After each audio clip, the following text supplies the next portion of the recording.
하나님께서 하시는 역사들을 가만히 살펴보면 거기에는 늘 하나님께서 무엇을 사용하시냐?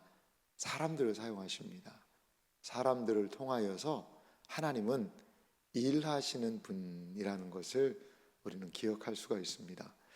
에스라서에서 우리가 살펴볼 것이 있는데요, 에스라서에는 성전 건축에 대한 이야기가 있어요. 하나님의 성전을 건축하는 이야기가 있는데요, 특별히 포로에서 귀환한 스룹바벨이라는 사람이 에스라 1장을 통하여서 백성들을 데리고 귀환을 합니다. 그리고 이 스룹바벨을 통하여서 스룹바벨 성전이라는 것이 건축되게 되죠. 그리고 오늘 이제 등장하고 있는 두 번째 인물이 있는데 바로 에스라라는 사람이에요. 에스라는요, 이제 지어진 성전을 중심으로 이스라엘 공동체의 영적인 개혁과 부흥을 주도한 인물입니다.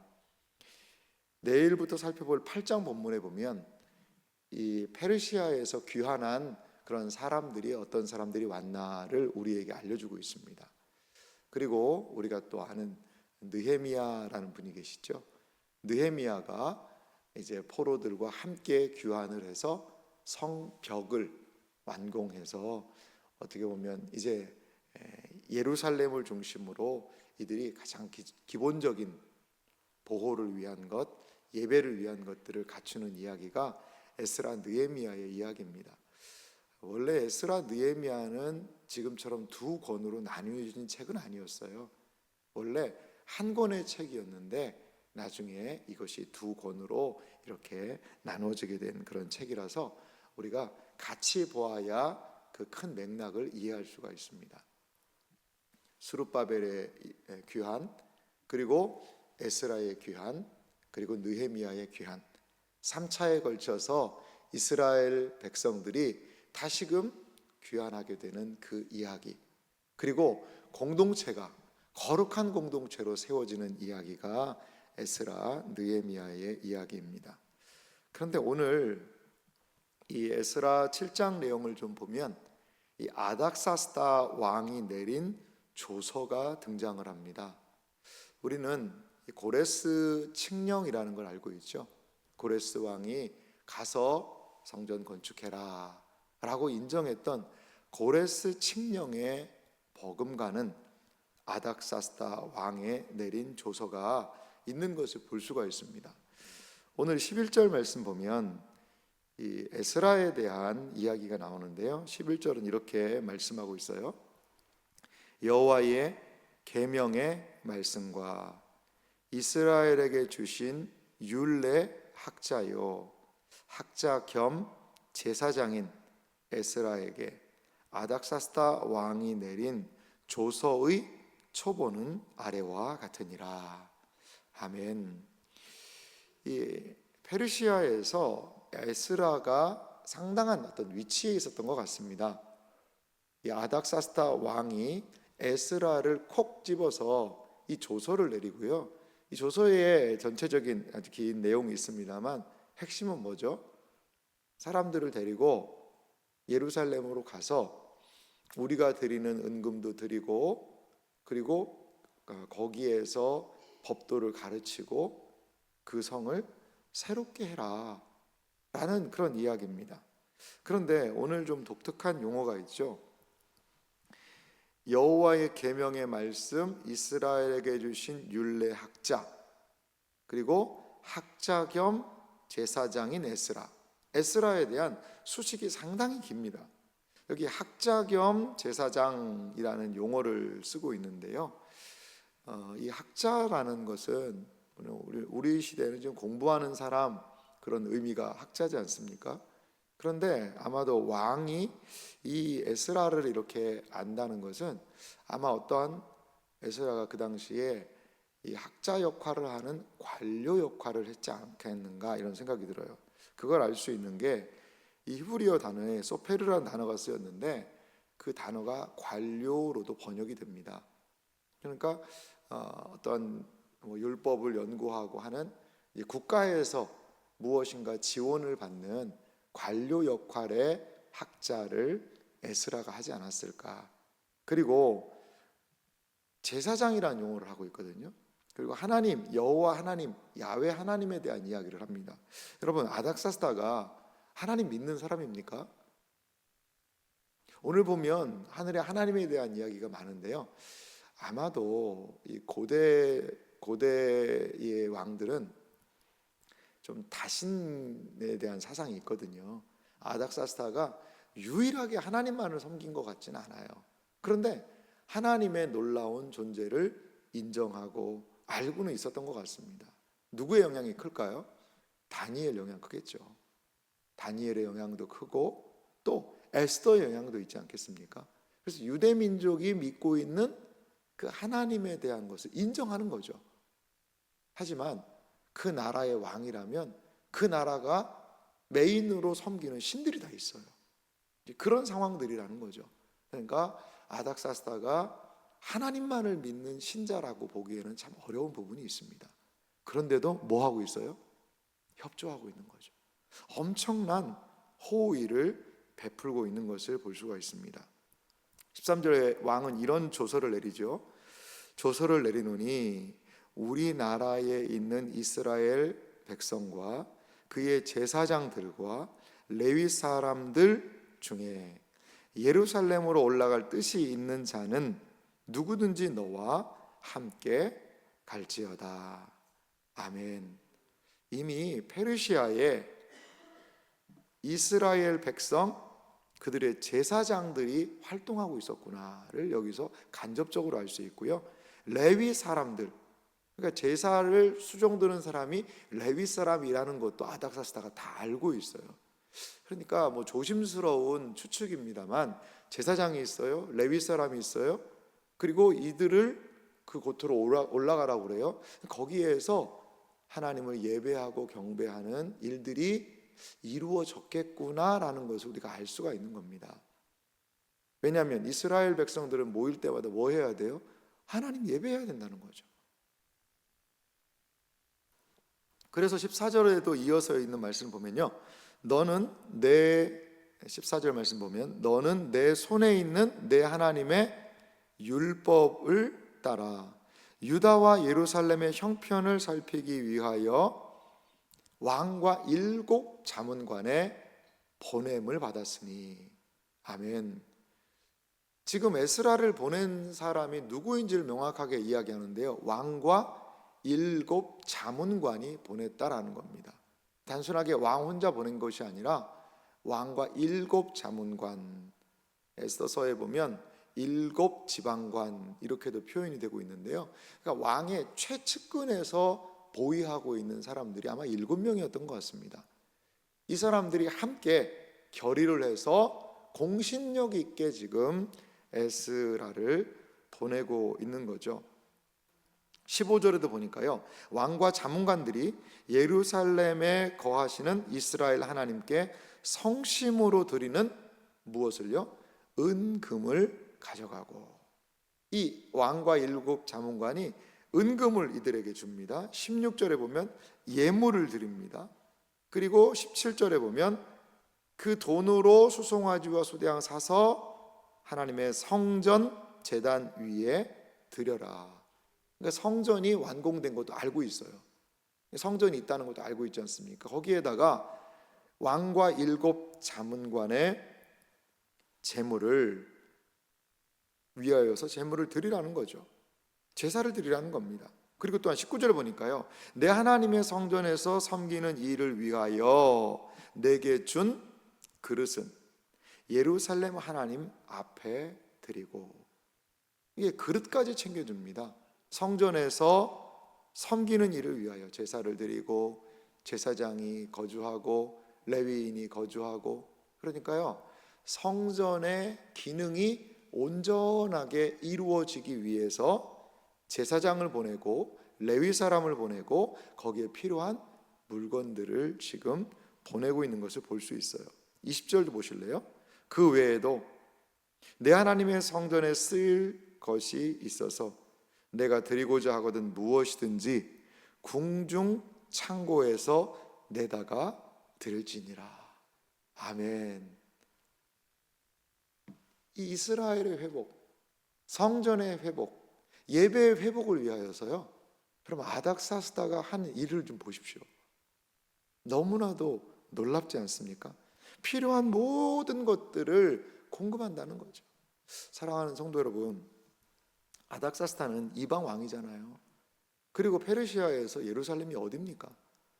약 한 1500km 정도가 떨어진 거기거든요. 그런데 그 방대한 제국을 다스리는 왕이 그 예루살렘 도시, 거기에서 성전 건축했고, 거기서 드려지는 그 예배를 위해서 왕이 움직여서 7 자문관의 공신력을 얻어가지고 은금을 드리고 그릇을 드리고 조서를 내려주고 필요한 걸 다 가져가게 하라는 것. 여러분, 이게 현실적으로 가능할까요? 참 쉽지 않은 이야기입니다. 그런데 하나님께서 필요하시면 이방의 왕까지도 움직일 수 있다는 사실을 여러분 기억하시기 바랍니다. 이게 하나님의 일하심 아닐까요? 고레스가 이 바사의 왕으로 등극하자마자 이스라엘 백성들, 너네들 이제 고향으로 돌아가도 좋다 라는 명령을 내릴 줄 누가 알았겠어요? 누가 알았겠어요? 하나님이 하시는 일들은 매우 놀랍다라는 것입니다. 그리고 이 아닥사스다 왕이요, 21절에도 보니까 그 구하는 모든 것들을 신속히 주는데 22절은요, 은은 100달란트, 밀은 100고루, 포도주와 100밭, 기름도 100밭, 소금은 정량 없이. 그리고 거기 현지에서 필요한 것들을 그 주변에서 계속 지속적으로 공급하라는 거죠. 그런데 이렇게 한 가장 중요한 이유가 뭐냐? 23절입니다. 무릇 하늘의 하나님의 전을 위하여, 하늘의 하나님이 명령하신 것은 삼가 행하라. 어찌하여 진노가 왕과 왕자의 나라에 임하게 하랴. 아닥사스다는요, 에스라를 통하여서, 그 성전을 통하여서 뭐 해달라는 거죠? 왕과 왕자의 나라를 위해 좀 기도해 주라, 그거예요. 이 호의의 목적은 뭐냐? 하나님이 전능하신 분이라는 걸 아는 거죠. 다니엘, 에스더의 이 활약을 통해서 말이죠. 그러자 이제 그 하나님께 이 왕과 왕자의 나라를 위해서 여기에서뿐만 아니라 본토에 가서 기도하면 더 효과가 미치지 않겠냐, 아마도 그런 생각도 했을 것 같아요. 그래서 성전에서 왕과 왕자의 나라의 안위를 위해서 기도 요청을 하는 것이지요. 사랑하는 성도 여러분, 하나님을 어설프게 알고 있는, 온전하고 하나님만을 섬기지 않는 이방의 왕도 하나님이 어떤 분이신지를 알아서 그 앞에 두려움이 있어요. 두려움이. 저도 제가 목사기 때문에 신앙생활 안 하는 분들을 많이 만나는 게 어렵습니다만, 가끔 구제 사역도 하고 하면서 이제 주변에, 우리 지역 주변에 있는 분들을 만나게 돼요. 그런데요, 이렇게 교회에서 구제도 하고 사역도 하면서 그들을 만나보면 이들이 하나님을 믿는 분들은 아니거든요. 그런데 무슨 말씀을 하시냐면, 교회가 너무 좋은 일을 한다는 거죠. 그리고 이분들 신앙생활도 안 하는데요, 제가 이런 사역을 마치면 제가 잠시 기도해 드려도 될까요? 물어봐요. 그러면요, 아이고 목사님 기도해 주십시오. 그러면 제가 미리 이야기하면서 수첩에다가 이름을 다 적어 놓거든요. 그래서 한 분 한 분 하는 일과 그리고 이분들의 일들을 위해서 기도해 드리면요, 엄청 좋아하세요. 엄청 좋아하세요. 그렇습니다. 교회가 어떤 곳인지도 잘 알지 못하고 그냥 일반적인 개념만 가지고 있지만, 교회에서 하는 사역을 보고 또 기도를 해드리고 그러자, 교회가 나쁜 것만은 아니지, 그러한 교회에 대한 조금의 마음의 변화들이 있더라는 거죠. 아닥사스다 이 왕은 하나님을 온전히 섬기는 왕은 아닙니다만, 어떻게 보면요, 하나님을 섬기는 사람 그 이상인 것 같아요. 여러분, 우리는 신앙 안에 있습니다. 신앙 안에서 가장 먼저 생각해야 될 것은 하나님이죠. 우리 마음 가운데 하나님에 대한 두려움이 있어야 돼요. 예배, 그리고 하나님이 하시는 일, 그것을요 존중하고 인정해야 돼요. 내가 무엇인가 할 수 있다고 해서 그것이, 내가 무엇인가를 할 수 있다는 것이, 이것이 내가 무엇인가 일을 하는 것 절대 아닙니다. 교회에서 모든 진행되는 일은 하나님이 하시는 일이라는 사실을 여러분 기억하시기 바랍니다. 그리고 아닥사스다 왕은 지금 내가 이거 한다, 내가 하니까 너 해라가 아니라 하나님의 일을 협력하고 있는 것이죠. 하나님의 원대하고 큰 계획이 있고요. 그 계획에 하나님은 누구를 픽업하신 거예요? 아닥사스다를, 그리고 고레스를. 그래서 하나님의 놀라운 일들을 위해서 이방의 왕들까지도 파트너로, 동역자로 하나님이 지금 사용하고 계신 것을 우리 볼 수 있습니다. 사랑하는 성도 여러분, 교회에서 행복 나눔 축제를 하고, 교회에서 사역들을 하고, 교회에서 이웃들을 섬기고, 이 모든 게 우리 교회는 뭔 일이 그렇게 많냐라고 생각하지 마세요. 교회가 해야 될 일들이고요, 교회의 어떻게 보면 존재의 목적이에요.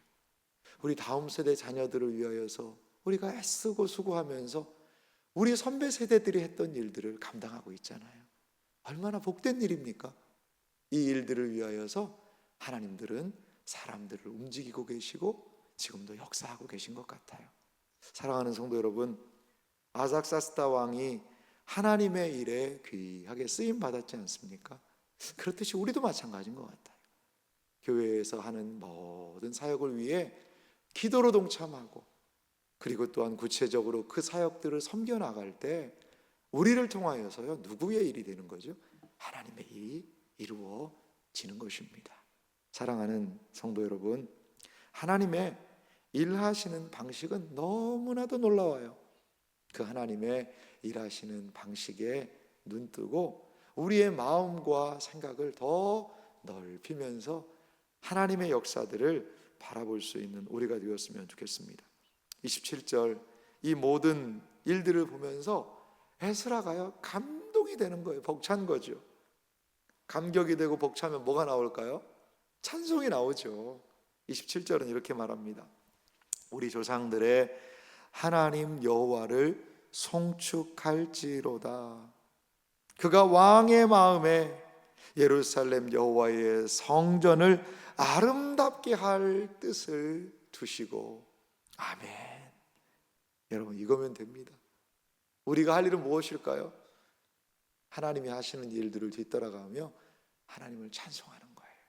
하나님을 경배하는 거예요. 찬양하는 거예요. 그가 왕의 마음에 예루살렘 여호와의 성전을 아름답게 할 뜻을 두셨다. 누구의 마음에? 왕의 마음에. 그 왕의 마음 속에 이 성전을 온전하게 회복하고, 물론 그 동기는 이 페르시아 제국의 안위가 앞섰겠지요. 하지만 하나님께서는 그를 통하여서 주의 성전에 제사장도 보내시고 레위 사람도 보내시고 성전에 필요한 것들을 공급하여서 이 성전이 하나님을 예배하는 곳이 되게 하셨다는 거죠. 우리의 힘이 미약합니까? 부족합니까? 하나님의 역사하심이 분명히 있다는 사실을 기억하면서요, 그 자리에서 용기를 잃지 마세요. 주의 일을 하다가 여러분 낙심하지 마세요. 하나님께서는 이방의 왕을 통하여서도 왕의 마음을 움직이실 수 있는 분이심을 여러분 믿으시기 바랍니다. 하나님을 사랑하는 자, 곧 그 뜻대로 부르심을 입은 자들에게는 모든 것이 합력하여 선을 이루느니라. 오늘 이 아침에 우리는 어떤 하나님을 생각해야 하겠습니까? 여러분, 어떠한 일을 앞두고 계십니까? 무엇 때문에 근심하고 계십니까? 무엇 때문에 염려하고 계십니까? 지금도 살아 역사하시는 우리 하나님의 그 방향과 우리 하나님의 마음과 일치된 마음이 우리에게 있어야 해요. 이 새벽에 기도해 봅시다. 혹시 내 속에 하나님이 행하시는 일의 방향과 조금 삐뚤어진 마음이 있다면 정렬해야 합니다. 그게 기도예요. 그래서 우리의 삶이 하나님이 행하시는 그 방향으로 발맞추어 나아가는 주의 믿음의 사람들이 되시길 주님의 이름으로 축원합니다.